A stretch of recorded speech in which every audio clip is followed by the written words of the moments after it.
All right.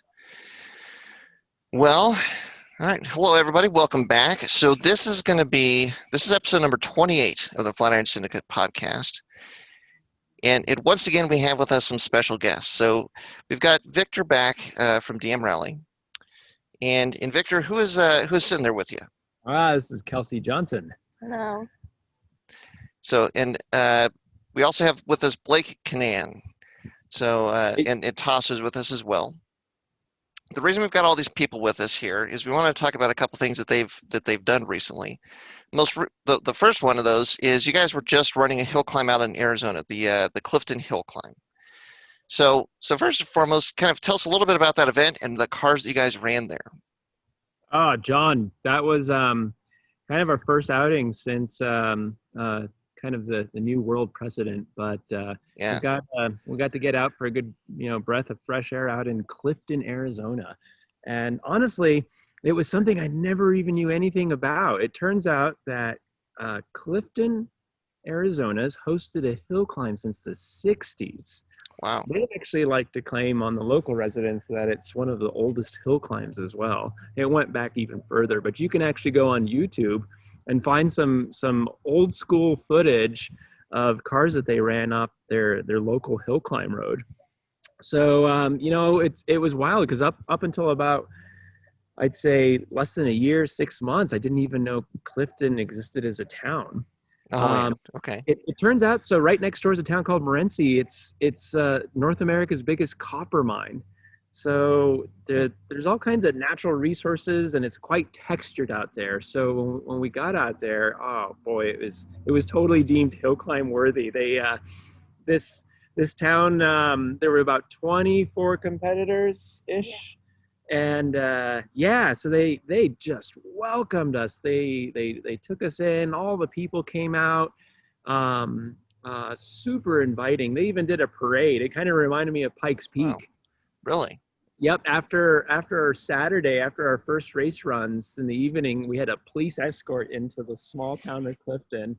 And all 20 cars were out in a little parade. People, it looked like something out of a World War II movie because the houses were so old. Mm-hmm. Blake remembers it because he was in the car in front of me.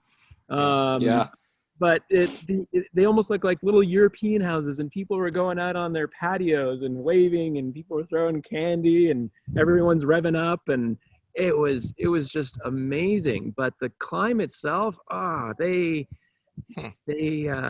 was pretty relaxed, very laid back. You didn't have that highly energized like Pikes Peak energy, but the road was just good fun. I think I died twice on Saturday and Sunday runs. There were 2 instances where I got sideways, like, oh, I'm facing the cliff. Like, okay, keep driving.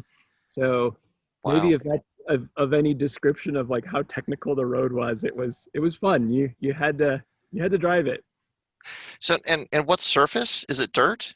All tarmac. All tarmac. So, okay. And this was our first time too. So for the New Mexico crew, so we're Blake and I right now have the only registered rally cars in the state of New Mexico. Wow. So this was our first outing where we had 2 race cars out at the same time. So all 3 of us. So I'll let Blake and Kelsey explain their drive. I drove my car solo, so it was still not used to having a co-driver. I love co-drivers. I'm certainly a faster driver with a co-driver, but got it in the head enough to kind of get the road down. And then Blake and Kelsey both set up their car so that they can both drive. Oh, that's cool. Yeah, I mean, it was kind of a scatter because our car was set up for we bought it. It was set up for stage rally, and so the last few events we've been doing hill climbs with the Colorado Hillclimb group, and Kelsey was co-driving and everything. And so, but for this race, we wanted to get Kelsey behind the wheel.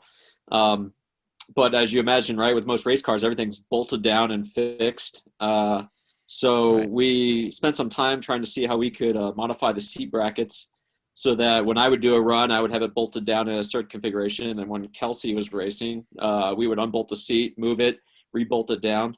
And we finally got all figured out. We registered the car, and we get to the race, and there was only 20 cars, and the turnaround time was just so fast we couldn't even do it. So Oh, wow. we worked with them, and they were just super chill. We told them, I was like, look, like we just can't change the seat and the harnesses and everything fast enough between our car. And so they're like, well, I'll race the rest of the day on Saturday, and then Sunday, we just swapped it and then got it all set up for Kelsey, and then she ran all of her runs on Sunday. So we just split the 2 days. But Oh, very cool. yeah, and I still left Victor was like, just run those DMS gravel suspension on there, and we did, and we adjusted the compression and rebound on it just a little bit, just to see if we could kind of help with some of that balance on the tarmac. We put some wheel spacers on, and the car just was awesome. I mean, it's the factory 2.5 RS motor in it, so it did pretty good, I think, for what it is. Well, that's awesome. So Well, what was neat, John, is they actually had their own competition. So you had a husband and wife team now. Typically, we see so many folks just, a unit will be together in the car working together, and this time they're actually both racing each other. So that was actually neat to see too. Yeah. So we had our guys from Sparky's down in Albuquerque come down and help crew for us. So entertaining to watch. Very cool. Well, and so Kelsey, did you co-drive for Blake, and Blake, did you then co-drive for Kelsey, or was just one of you in the car driving? There weren't any co-drivers at this race. It was just one of us at a time. Okay. Well, that was the confusing part at first. We kept hearing the word co-driving. I was like, oh, we can have co-drivers. But, like, I guess in the SCCA world, co-driver just meant a second driver. And so, Gotcha. They weren't allowing any ride-alongs or any passengers. Okay. Well, and Tasso. SCCA racing event? Yeah, it was SCCA. Oh, it was the what, Arizona like, region. is it a rally sprint, or what kind of subset of rules? There's still a hill climb section for SCCA. So it was weird. The classing, they seem to make, there was SCCA classes, but they seem to customize them to some of the hill climb guys. There's a lot of CHCA guys that actually came, like Rodney O'Malley was out there, of course, Dan Novembre. So it kind of felt at home, and they created this hill climb special class, and they had different categories for kind of the crazy people. So I saw some of the open wheel guys were out there. Yeah. Did somebody had a pretty good off in their open wheel car, right? Did I see that on the? That was fun. Yeah. His name, I don't remember. But he was in this blue open wheel car with a Honda motor. And I got yellow flagged on maybe my second run up. And so I cruise up the mountain, and I get up there, and this car, the whole front right wheel was off, and the A-arm was dragging on the ground, and he was maybe an inch away from the Miata that was up at the top waiting. Yeah. He didn't get hit, but everything was fine. It was a great It was a pretty spectacular off, Chris, right? Like the finish line was a quick stop, right? Like, and Victor, you were saying that you had to brake before even the finish. So I think this guy, he just, I mean, at that speed, at that corner, like he just couldn't make the left 90 turn and just went up the embankment. Oh, wow. So, yeah, there was, again, guys, this was the YouTubes, when you watch it, it's just like, oh, this is a pretty open road. You go straight here, straight here, straight here. Nope, wasn't like that at all. It was so technical and textured. I'd say even too, for just practice, like if you went over there and refined tarmac, go to Clifton. That was the most fun we've had. The entry fee was like $250. Wow. Right? It wasn't a crazy budget. And the seat time, they ran the mountain so much, Saturday and Sunday. So they spent the whole morning with practice, and then the afternoon was the the actual timed runs. And same thing repeat for Sunday. We actually didn't run a lot of our runs because we were just like tired. Oh, wow. Yeah. I mean, Sunday was the point where, like, she'd come down the mountain, Kelsey, and like they would just flip her around, and she'd just go right back up. Cause like, I mean, I would say probably half the cars were running by the end of Sunday. Man. Do you know, does Arizona have more hill climbs, or is that the only one? Or, I mean, how does it fit into a season? So what we know of now is that there's just Clifton, but in that area, it's such a small little motorsports community. We even had the town commissioner come up to us, and even the mayor, and they're talking about setting up another hill climb stage on one of almost near forest roads, which we actually took back on the way home, and it looks spectacular. It's like if they were to organize something like that, we'd definitely be back, just because the roads were so worthy out there, and it was so much fun. And at least for us, Colorado and New Mexico folks, that's not too hard to get to. So at the moment, that's all we know. Yeah, tarmac as well, Tasso. So we're gonna have to just give you different wheels. You got to do what Blake did. Again, the DMS on gravel suspension on the tarmac road was fantastic. Don't consider it a beautiful road either. It was pretty rough.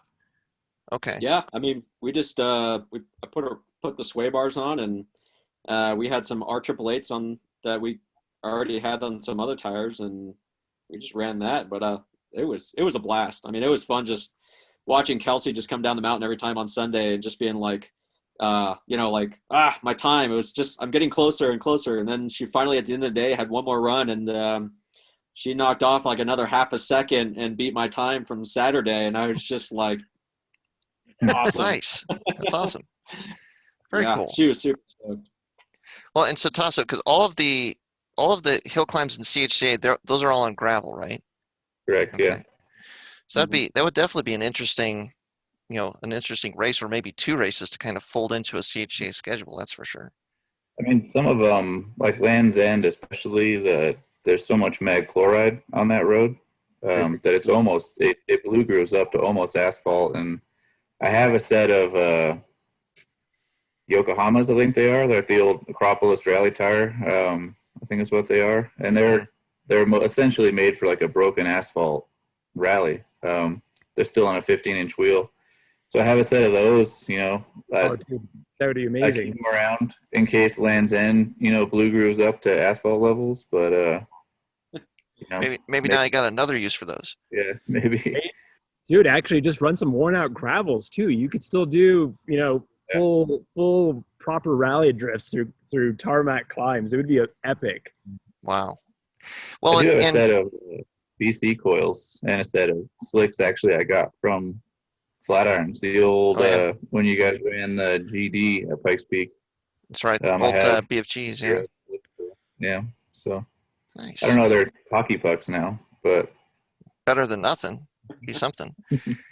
Well, and Victor and Blake, kind of give us a sense of the cars that were there, and also I guess the cars that you guys were driving. What was the competition like? Yeah, it was a good mix. The classing, was interesting because I think the cars that were kind of near my criteria were the monster, tube frame open class, Pikes Peak Rally, race cars. The open wheelers. Right. Yeah, they got same horsepower and half the weight. So it was going to be really interesting to see how at least like my car stacked up.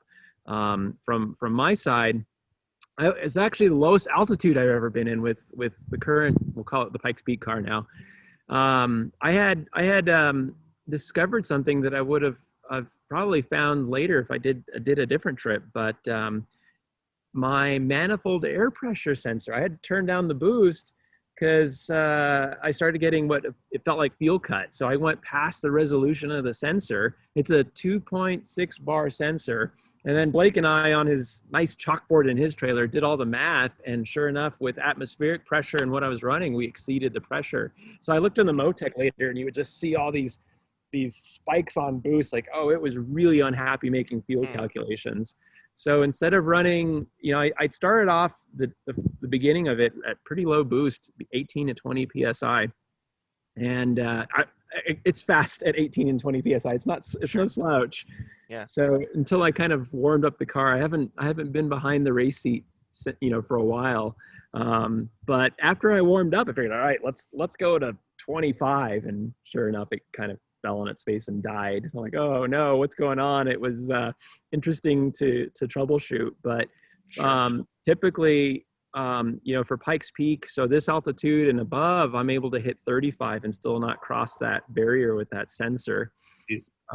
So what elevation was the race? I mean, what did it start to finish at? 3,000 to 3,500 feet ish. So not sea level, but yeah, I imagine to be even worse at sea level. So yeah, I ended up, so the fastest run of the day was 97 point something seconds. So Dan set that, and he's actually really close to the record run. That's a 2-mile road, by the way. Okay. Right. My best run was 106 up the road, and then most of the other open wheeled cars were running between like 103, 105. There was some hundreds, 101. So that was kind of the competition. And then the other cars ranged from there was a rotary RX with a V8 in it with an LS engine. Wow.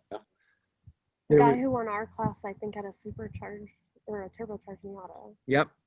Turbo Miata. Okay. There was another guy there too that brought a twin turbo Mustang 5.0. Okay. So Wow.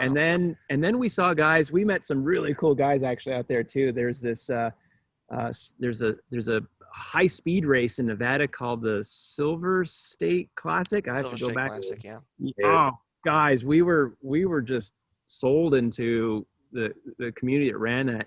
There were these two guys. One of them was named Blue. I can't remember his last name, and the other guy was John Friend. Charlie Friend. And they ran a Cadillac CTS. The other guy brought his Mercedes. It was a C-Class Mercedes, supercharged Mercedes-Benz. I guess he also had a pretty heavily modified rotary RX that he was going to bring, but he ended up trailering his other car. So, I mean, there were just, again, small classing, 20, 24 cars, but there was honestly everything, every flavor. A lot of diversity, it sounds like. There was a team that was running the race too. It was kind of a really diverse group. He left and it looked like he was going on a moonshine run. Which car? That was... It was an old Roadster T-Bucket. Oh. Yeah. And he ran the race. He was sitting hunched over like this in the car too. He'd sit there like, there's got to be zero safety in that thing, but he's running it, and it was amazing. That's crazy. Well, and Blake and Kelsey, so tell us a little bit about your car, because Victor, we've kind of seen your GC that's modified. Blake and Kelsey, you guys, it sounds like it's a naturally aspirated RS, maybe something built to like an open light class, that sort of thing. Yeah, so it was a turnkey car that we bought several years ago, and it was built for at that time Rally America open light, and so yeah, it's completely gutted, right, and it's set up for the stage rally. So we personally haven't done a stage rally yet. We've been kind of working up to it, so we've been doing the Colorado Hillclimb events and kind of getting used to that. And so I think we were kind of thinking this year, I was like, okay, maybe, but then I don't know, we've been so focused on some of the tarmac racing this year that I think we might just do a lot of those events that year, and then maybe next year maybe we'll go back and do some gravel stuff. But yeah, it's super easy to work on, right? I mean, it's NA, like parts are dime a dozen. So when we're breaking something, we just go to the junkyard and throw something else on there. I've already got another spare engine in the garage that when this one goes, this one's got 150,000 miles on it. The other one's ready to go. I have gone through, we've done like 3 transmissions. So for some reason, those NA transmissions just do not want to hold up. So that's a good one, Blake. I was going to Blake's house that day, and he calls me up to get the car out of his barn, and he puts it in first gear, and it goes in the reverse lights come on. You're like, oh, something really bad just happened. Yeah. Have you seen what's been failing in your transmissions? Like a random bag of stuff, or are you taking gears apart, or what? They're still sitting on the garage floor. That's kind of one of those, once we get a weekend that's free, we're going to tear them apart and see if we can't just figure out what actually went wrong, and then see if we can't salvage something and rebuild it. But had a little spider gear that looked like almost material come out. It almost worked. When we first got the car, we went and we just went through and just checked all the fluids, and immediately, like, after we got it before the event, we checked all the fluids, and right when we drained the transmission, it was just this chunk of gear came out, and that's what Victor was talking about, that spider gear. Oh man! And then the next transmission was, and I'm trying to remember, that was the reverse first thing that was kind of weird. So I don't know if like a fork or something is, I don't. That's gonna be interesting to see. Stay tuned. Yeah. Yeah. That's. I think before too, I think so one of the biggest noteworthy things that Blake did in his car too is this telemetry system. Okay.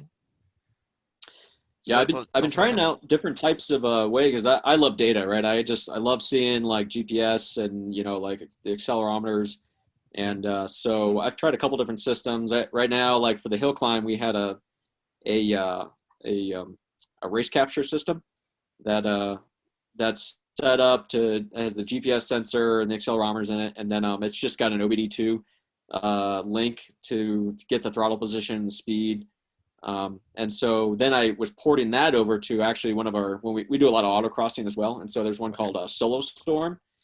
And so we were porting all the data to that because it just had a nice convenient feature for switching drivers. So when Kelsey was in the car, just flipped it, put her in there. And then it's got some automated start, stop finishing kind of features. And so we could go back and actually kind of look at like comparing our speeds and corners. And so, yeah, I've been trying to get this a little bit more streamlined and getting the GoPro footage to kind of work with it as well. So we can kind of go back and look at that. But very cool. So that's like a Race Capture Pro. Is that what you're using? Yeah, mine's it's a Race Capture for Apex. It was actually one of the other models. It looks like they discontinued it, but it was supposed to be rated for more dust and water and stuff like that. But it's as far as I know, it's got the same guts in it. But okay, very good. Yeah, well, yeah, I don't know. For stage rally, they try and shake things up so much. I don't know how much data collection like to that degree would be helpful, but for the hill climbs, obviously, like when you're driving on the same road years or as years go on. These guys were able to take, since they had two different drivers in the same car. Oh man, Blake pulls up the data on the pad. You're like, look at this. It was amazing to see that level of how they were driving differently. Mm-hmm. So really insightful. Well, and so Kelsey, some of that data for the hill climbs, like at CHCA, did you have that hooked up in the events that you've done, or are you planning on coming out to some more hill climbs this year?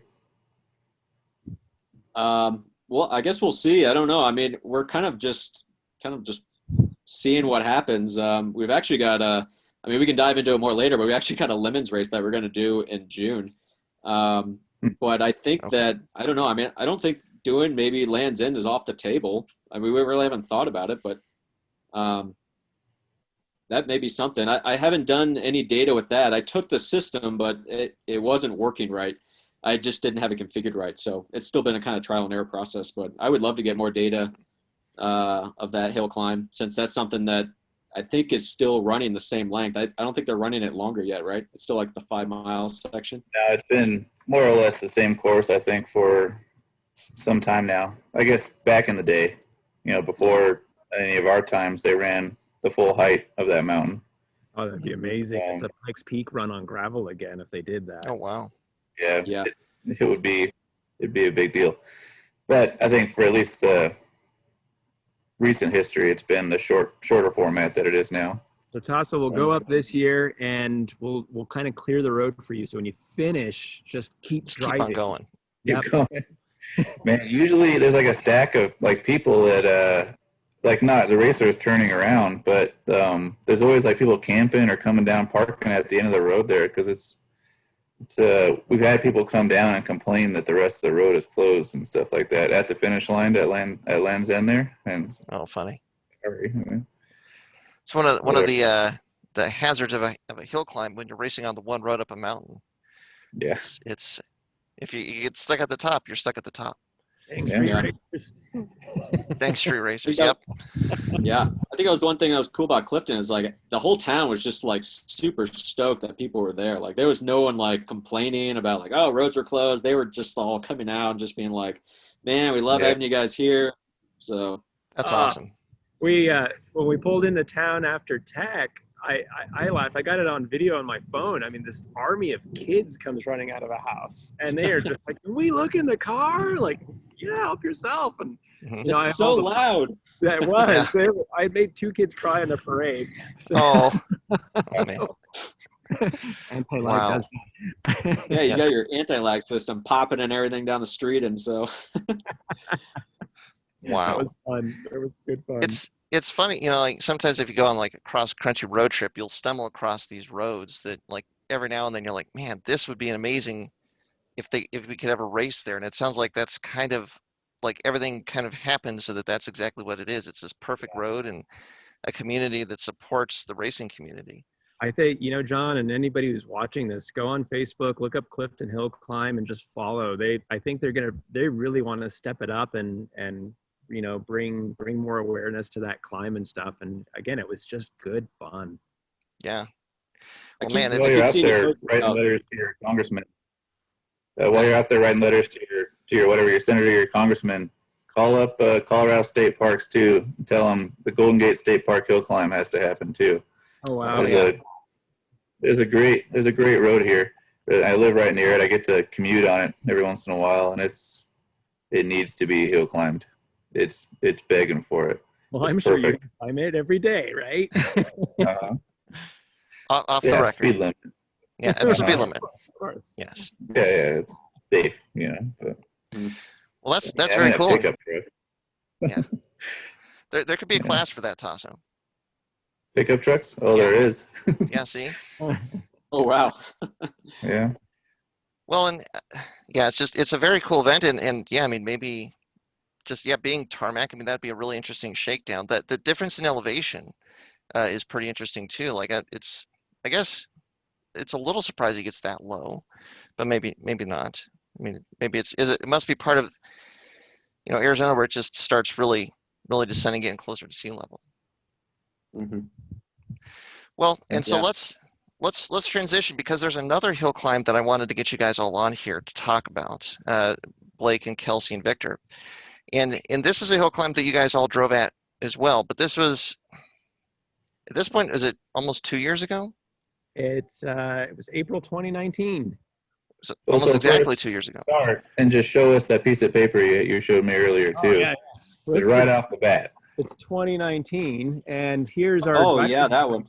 hill climb material. So this is a hill climb in a whole different arena. So kind of give us an idea of how you even heard about this thing to start off, and then kind of what the details are. John, it was you know, it's a story, this, and it goes back to Pikes Peak 2018. For me, it was an interesting experience how the whole thing began. So registered for 18, and that's the year that I had the run with all the hail and snow and fog, which was still a lot of fun to run. Mm-hmm. But video. They should look it up if they haven't seen that video. I got to show you the front GoPro, Tasso. That's the one that shows the snow on the road. Oh, it was epic. But for that hill climb, it was wild. It started off right off the bat for registration. I get to registration, and all my paperwork, you know, I start looking through it, and it's like, and they're going through it, and they're like, oh, Mr. Are you Akio? I'm like, no, I'm Victor. It's like, are you from Japan? I'm like, no. Like, do you have your Japanese family here? Like, no, I think this is kind of wrong. And so what they did is Akio Kobayashi was one of the Japanese competitors from 2018. He actually shipped his Porsche out from Japan for the hill climb. And somehow the universe had it deemed that him and I were to cross paths, and it did it right off the bat in registration. So they put all my information. So Akio's information read that he was from Edgewood, New Mexico, and mine read that I was from this place in Japan, and had all my Japanese contact information. Like, wow, how did this get so flip-flop? Wow.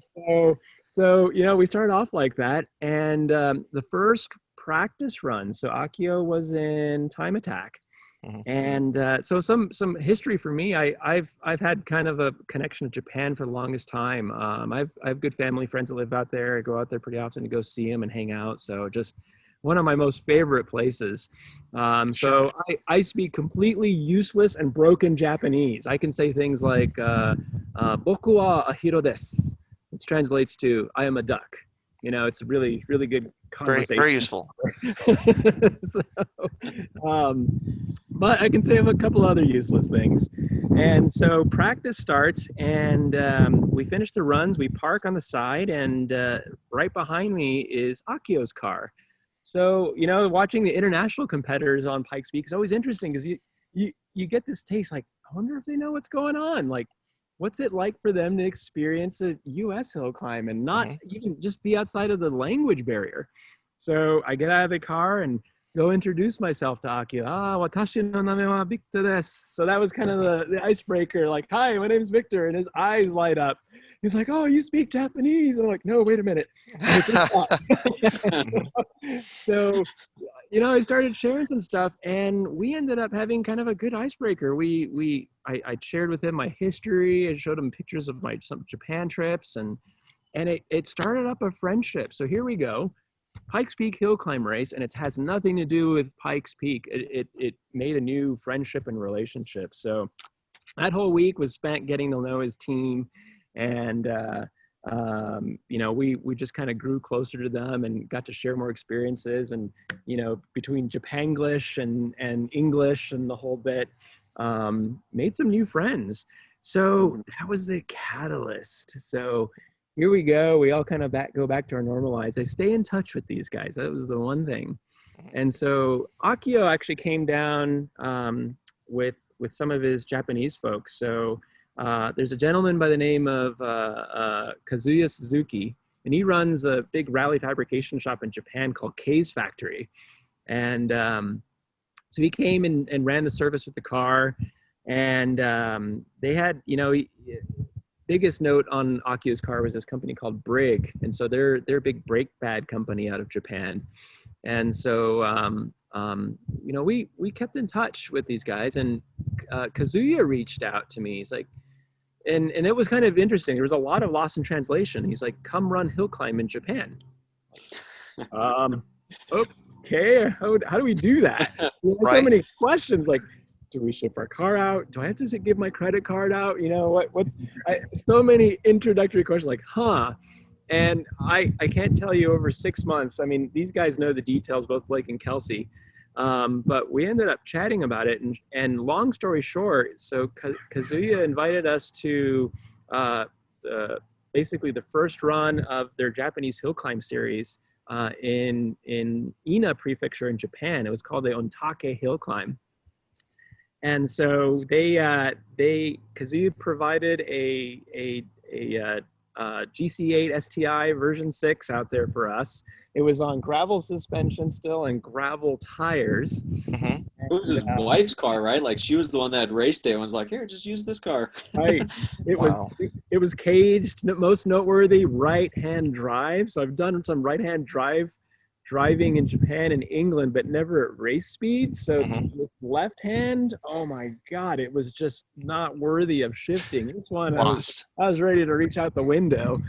But so we, over that time, we got everything clarified, and all three of us actually flew out to Japan.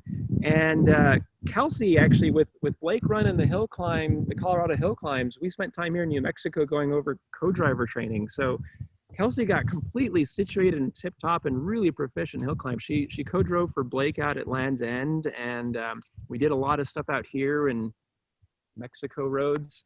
Sure. Test stages. Exactly, test stages. We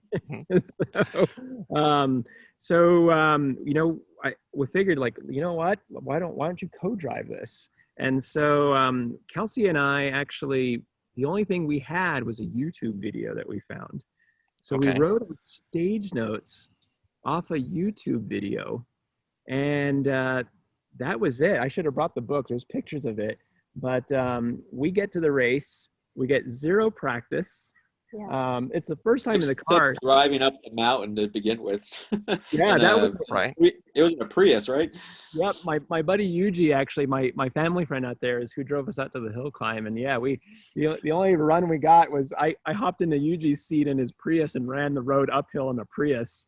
So that was kind of it. We did the notes and found that one section was off just on that one Prius run. And so yeah, we get up there, and it's just a surprise, guys. It was a mecca. There were over 80 cars at this event, and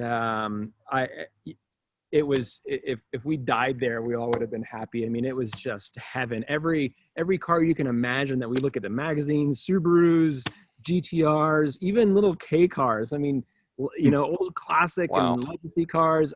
It was unbelievable. And the Japanese were next level too. They presented themselves like they were, Tajima from Pikes Peak. Like, they were so decorated in all the Hillclimb suits and decals. It for us, don't laugh. It felt like Initial D almost. Yeah. We're out there like cue the Initial D music, and here we are ready to go run the Tofu Road. So that's awesome. Oh, guys, it was amazing. So the experience was nuts because for the first time now, I got a taste of what it's like to be an international competitor. So it was like getting this. Sure. So we get there, and the drivers' meeting, and it goes on, and it's long. 10 minutes. Oh, it felt longer. We're sitting there and like, oh God, what are they saying? Right? Like, well, this has got some stuff, and if we open it up, it's laid out. We got some stuff about the course. You can see that there's some This is the red, park. and Yeah. blue. Trying to say things. Right. This red and blue, I don't know what that was, but at one point during the meeting, there was this pause and there was this, oh, from the crowd. Like, well, what's that mean? And so I kind of scoot over to the guy next to me, and he takes the book and he points at this. He's like, obstacle. Like, that's noteworthy. That's good we asked, because we don't know what's going on. So, and then, it gets even better. So we're just kind of in the experience. They're talking, everyone's listening. Blake, Kelsey, and I have no idea what's going on. And then all of a sudden you hear, in Japanese, Victor Kunz, a Pikes Peak. And honestly, Like, wait a minute, that sounds like somebody I know. Yeah. it does sound like that. And it sent this like sheer terror down me. I looked at Kelsey, and the only words out of my mouth were, we can't crash. Like, Right. Now, man. so they just introduced us as the Pikes Peak people. Like, oh no. Wow. So it was, it really changed the attention to it. And also everyone was so warm and so inviting.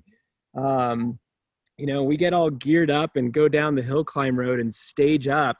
We flew with our helmets, we flew with the gear. I threw the rally monkey in the bag. He went through customs. And I think hanging out with those guys at the bottom of the road was probably one of the most memorable things. Not even driving. They all get out of the car, and they're basically probably the equivalent of Japanese BSing, talking about their cars and sharing stuff and laughing. Kelsey and I know that everybody smoked. Oh yeah. In Japan.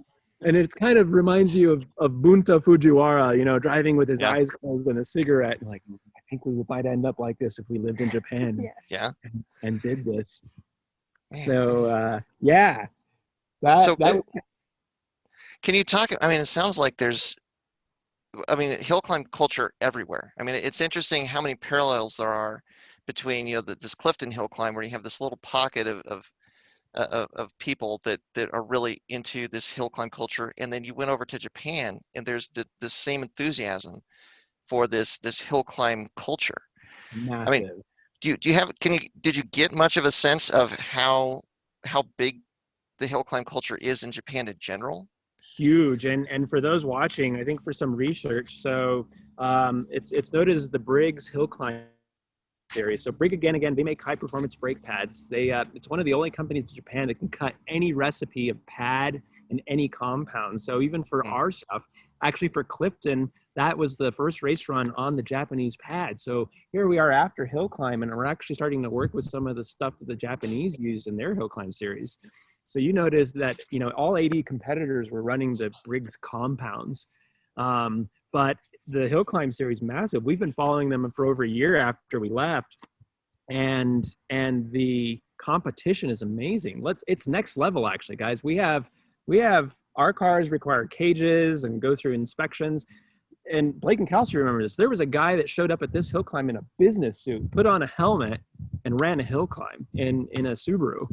Oh wow! So it really, really different. They take so many of their street cars and they just start participating across the entire country. Okay. And the driving, the roads in Japan are insane. I mean, super technical. Again, I don't laugh at me for quoting Initial D over and over, but it was that. Like, these are hard. If I didn't have Kelsey co-driving, we would have probably flown off a cliff. Oh yeah.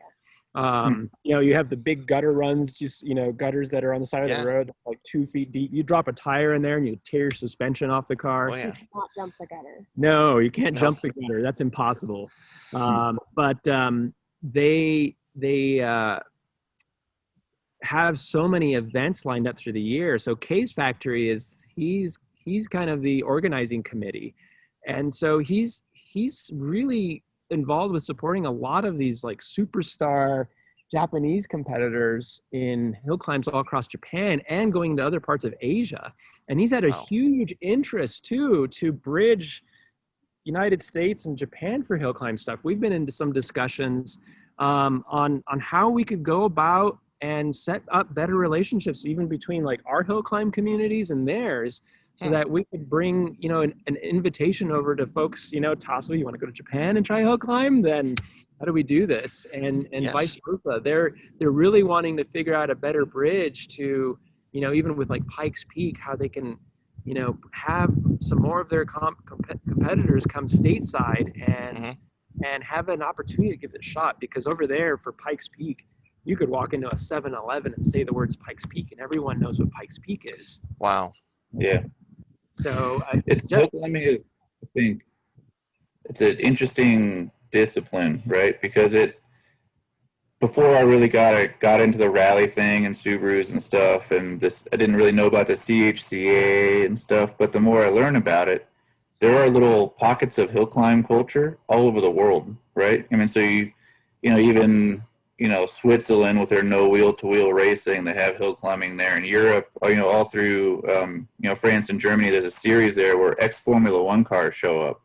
There's in New England, the United States, there's a tarmac hill climb series out in New England. There's the thing in Clifton, in Japan. I've seen some stuff in China before where they have hill climbing and stuff. But it's and it's a really old format of racing too, right? I mean, look at Pikes Peak or Land's End or any of these things. It was, back when cars were brand new, your first thought is, I wonder how fast I can get up that thing, Oh, right? God. It's an old discipline. There's a culture all over the world. I think Colorado maybe is a little unique in that we're all gravel, right? A lot of places are, tarmac now, just as a result of, most roads are paved now, but it's interesting as I learn more about it, how globally it's there just beneath the surface of motorsport. There's hill climbs everywhere. So super inviting. And just like Colorado, I think, the biggest thing we took out of it is that there's, how do we put these communities together? Because I start, for us, the plan was, after our Japan race, it came back, guys, I was sold. I was shipping my car to Japan. I had everything set up for the Carnet de Passage. I was going to leave the car at Kay's factory shop for 12 months, a whole year. And it was literally destined to go out March 2020. We all know how that ended. So it never happened, but I was convinced, guys, there was so much. And you start looking at budgets and costs, you're like, wow, for what it costs to run like some of our races out here, especially the bigger ones, like, dang it, there's a shot where we could go try some stuff in other countries. And it was fun.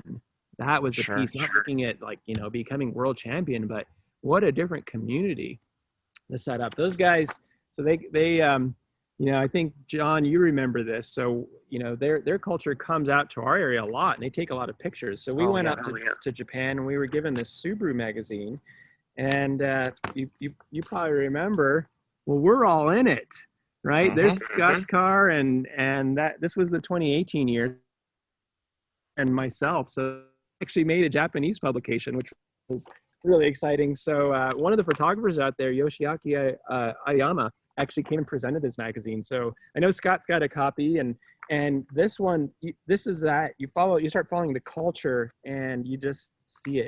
Any of you that looked at Japanese magazines, this is real. How much attention there is to it, how serious they really take this. They wear it with such pride. So amazing. That's cool. That's really cool. It's really cool that motorsports could kind of be this bond that bridges cultures. Yeah. I mean, and specifically hill climb, but just motorsports in general. I mean, it's that kind of thing. But if you're into cars, you're into cars, and cars they speak the same language. Yep. So I think so. On touching a bit on the run. So this was we're at the bottom of the road, and we have our first run, and here we go. Gosh, Kelsey has her perspective. I had my perspective. I had no perspective. Kelsey yeah, she said she couldn't see the road, but she was co-driving perfectly. Like the instructions were spot on. The seat was so low, I couldn't see anything. So I was just kind of along for the ride. She sounded like an auctioneer in the car. That's how fast the instructions were coming up. Wow. I mean, the turns, there was just so many turns. Just turn. That's all it was. Have we counted how many? I don't know. We should. It's probably just as many as Pikes Peak. It has to be. Wow. But the whole, there's a YouTube video that we have out. We haven't actually published it yet, but it's got the recording of the run. And it was terrifying. We left, and literally the first time driving the car was the first time to feel the wheels, feel the tires. Like, I wonder if the brakes work on this.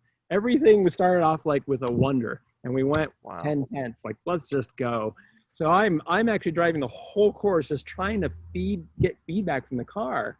And even like the one little warning we had in the car, Kazuya mentioned that he didn't have time to change the tarmac specs. So it was still on this like shaved gravel tire. So Tasso, you need to run gravel tires. It was fun.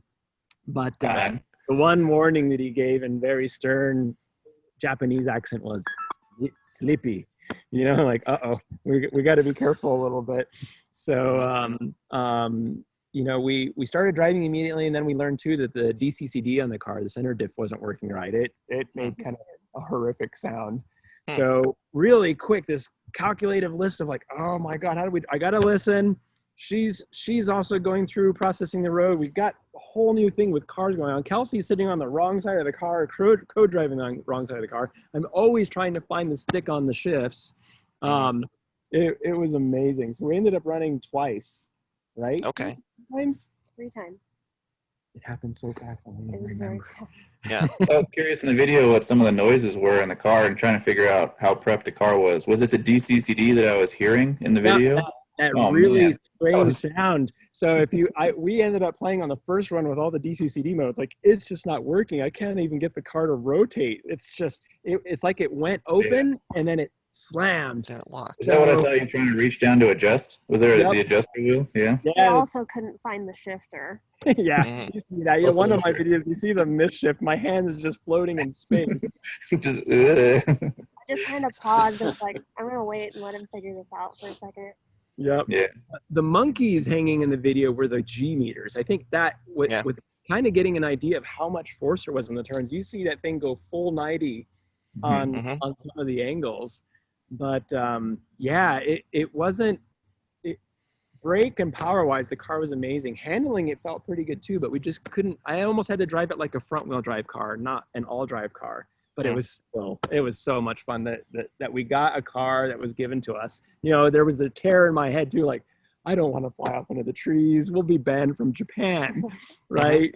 Right. So, man, what an amazing experience. And it's like the drive was great, but everything else about it sounds like it was just such a great experience. It was. The after celebrations were amazing. I think that was probably the most memorable piece. We made such a new crew of friends that we ended up at Case Factory in the evening, and we pull up and Kazuya invites some of his friends, like, okay, come take a look. And right in front of us is a pristine 22B Impreza.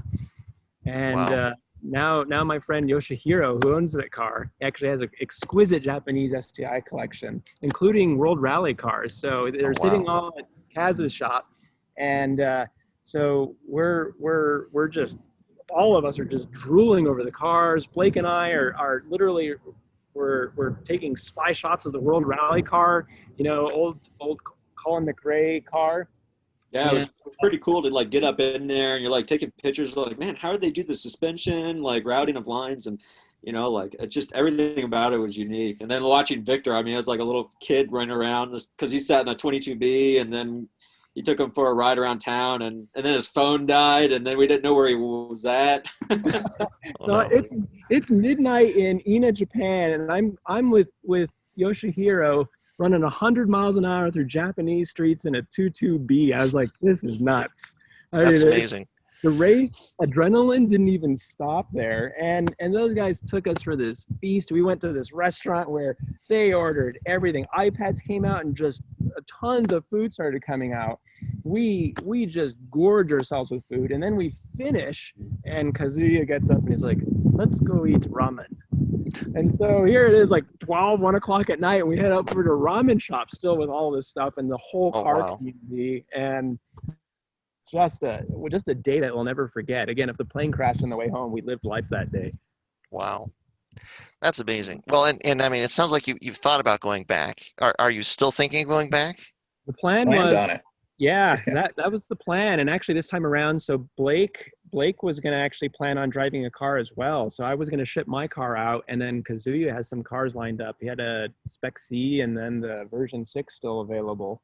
So we certainly wanted to come back in greater numbers and run their races. Man, Victor, I kind of remember he comes over to me. He's like, "Here, I got a couple pictures of cars. Which one do you want to race?" And I was like, "Wait, what?" Come on. Like, okay, I'll race that one. Yeah. I couldn't possibly the blue one. Yes. Yeah. Pretty much. Yes. I mean, I'm in. Let's do it. Yeah. Yeah. I mean, if they're wanting to build that bridge, man, it like hearing you guys talk about it, I'm encouraged to try and build that bridge in any way, shape, and form that we possibly could. So now Flatirons is going to be the bridge between England and Roger Clark and Japan and the K-Shop. And we had brought, so there were a lot of photographers at the event. We brought all of our Flatiron stickers and decorated the cars that we ran as appropriately. So, you know, a lot of folks too have recognized, like, oh wow, so who's Flatirons and what are they doing? So it's that, like, how a dream would be so awesome to get all of us together on planes. We all go out to Japan and you just go experience. And I'll give you kind of a perspective on mine. I mean, I've gone with Victor to Pikes Peak for 2016 and 2018. And so we're loading up trailers with spares and tools and everything like that. I mean, we're locked and loaded, right? We're ready for any sort of failure. And so when we get out there, I'm just like, there's nothing, like, right? Like I show up and I'm with Yuji-san and we're both kind of hanging out, and we take out lawn chairs and we just kind of watch everyone else show up. And it's almost like you just showed up to an autocross. Like, all these people start showing up in their cars. They get out, like Victor was saying, the guy in his suit, he pulls out his helmet, goes into the trunk, pulls out a chair, and they're just all just hanging out. Like, it was just bizarre. It's like a crossover between like a track day or an autocross and then an actual race. Yeah. It seems like. Yeah. But it is. It was incredible. The cool thing is just how much support there was. It sounds like in the community, in the motorsports community, and just the community in general for the event. It was, and guys, to even expand on this whole idea of, like, you know what, let's get more of us together and let's all go experience this. You know, they were inviting, their dreams were like, oh, come to Japan, then we come take road trip with Japan with the race cars. You know, imagine going out there and then you go tour Japan. Like, the next day we ended up at the Subaru factory. In Gunma Prefecture, and we did a whole tour of the Subaru factory. So I mean, it was just that whole thing, and those guys wanting to just hang out with us and just be part of their community. So that's awesome. Put it on the bucket list, because we come back with just stuff. It was like, this was an awe, and everyone should experience this sometime in life. That's amazing. Well, it's I mean, motorsports, I mean, it is kind of a universal language. But, you know, people, when you get into it, man, you are into it, and it, you know, that it can break down a language barrier for sure. You know, just like, you're into cars, you're into Subarus. Well, let's go to where Subarus come from, and I'm sure that we're excited about them here, but man, there where they actually build them, and they've got so much history there. I'm sure that there's like even more support for all these brands of cars that we love here just as much as they do. Yeah. I remember my favorite part was we're at the bottom of the mountain, like waiting to go up for our maybe second run. And we were talking to this one guy who had like an immaculate FD RX-7. And I kind of, you know, broken Japanese, was how'd you do? How's your time? And he goes, oh, so slow. And then he turns and he's like, so beautiful. I was like, this guy gets it. Oh, yeah. It was a good looking RX-7. And what was interesting is like none of them showed up with trailers or anything like that. He had 2 spare tires mounted to the roof of his FDRX7, and so he just swapped them out when he got there. And we took a video of the parade going down just so you could see all the cars. I mean, Sylvia's, Cappuccinos, yep. FDRX7s, FCRX7s. It was great. So, you know, if we go out there, guys, though, here's the thing. It's stiff competition. They are amazing drivers. You see their roads. Really? The Tasso, like your road that you drive every day, same thing. Makes you a better driver, right? Because you're always driving at that speed limit and properly feeling that road. But they're doing the same on Japanese roads. So I get an idea. You have a Japanese competitor that comes to the States, and their driving level is just next level. Oh, I bet. Well, I mean, like you mentioned Initial D, and which is this cartoon that is all based around driving culture. And there wouldn't be a cartoon about driving culture if driving culture didn't have deep roots in the culture itself as well. So yeah, I mean, it's they're living the dream. I mean, just like I said, a road that they drive on all the time, or maybe at midnight, 2 o'clock in the morning all the time. And here's actually, let's go out and let's do a race in it. Yeah, that sounds like a pretty amazing experience. So in the winter, they run too. They don't stop. They all the Hillclimb Series turns into snow events, and Case Factory, they're always out configuring the road. So we still see all their footage of them just grading it and making it the World Rally courses that they run, you know, the same course in the Tryon, and they're running it in, again, little Case Factory. We even see some of those little like micro trucks that were running the Japanese Hillclimb. So again, you could go out there with just about anything and go have a fun time, but it was year round too. Man. Well, geez, I'm sold. I want to check this out. I think probably anybody that likes cars that's watched to this point, that at least you have to go and explore this culture. But man, such an incentive to go try and put that on your bucket list to go out there. Go on YouTube and look up the Briggs Hillclimb Series, and you guys will be in awe with some of the stuff you start seeing, and then you'll get the hunger for wanting to go out there and run the roads. That's awesome. Man, it kind of inspires to bring that kind of culture or the perspective back here, just like kind of what you guys experienced in Clifton too, is just try and get more people excited about driving up a mountain and supporting that too. It's that, John, the life side of this. I think we all came home and we have our motorsport side, but my God, we came back with different wisdom and experience from the whole thing, and it just set the stage of like just that, what that means. So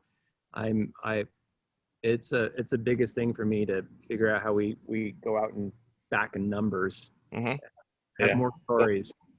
Passion is infectious, you know, like you see a community like that and you can't help but feel that you get infected with that same passion. You know, it's that's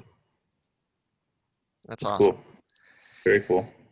Yes. Well, if you guys ever do go back, by all means, take lots of pictures and hopefully get lots of video, and let us know. And let me so know, maybe we can tag along. Too. Yep. Yep. That's the plan, guys. I think, you know, hopefully as time goes on, you know, maybe in the next year, maybe 2022, I think we're keeping an eye on it. And so we'll certainly be in touch with the situation, but there's every plan to go out and, ignore that warning. Every plan to go back out and do this all over again. Very cool. Oh dear. We won't say where we're at, but We under attack? I don't think so. We know. Yeah, we may die in 5 seconds. So guys, it was great. Yes. Goodbye. Hopefully the feed continues. Right. Man. Well, I mean, we've talked. We're kind of rolling to the end here anyway. So, yeah, I mean, just thanks, basically, Victor, Kelsey, Blake, everybody for coming on and telling us about these crazy experiences. And hopefully, if nothing else, because it is more close to home, maybe some more people from Colorado head out to the Clifton Hillclimb next year. Definitely, guys. Definitely. I can tell the Tasso's curiosity has peaked a little bit. Good. Yeah, no, man. I want to see. I've been curious about Clifton before. You know, I've had a few people, you know, from the CHCA say, "Yeah, you got to come out. You got to do it."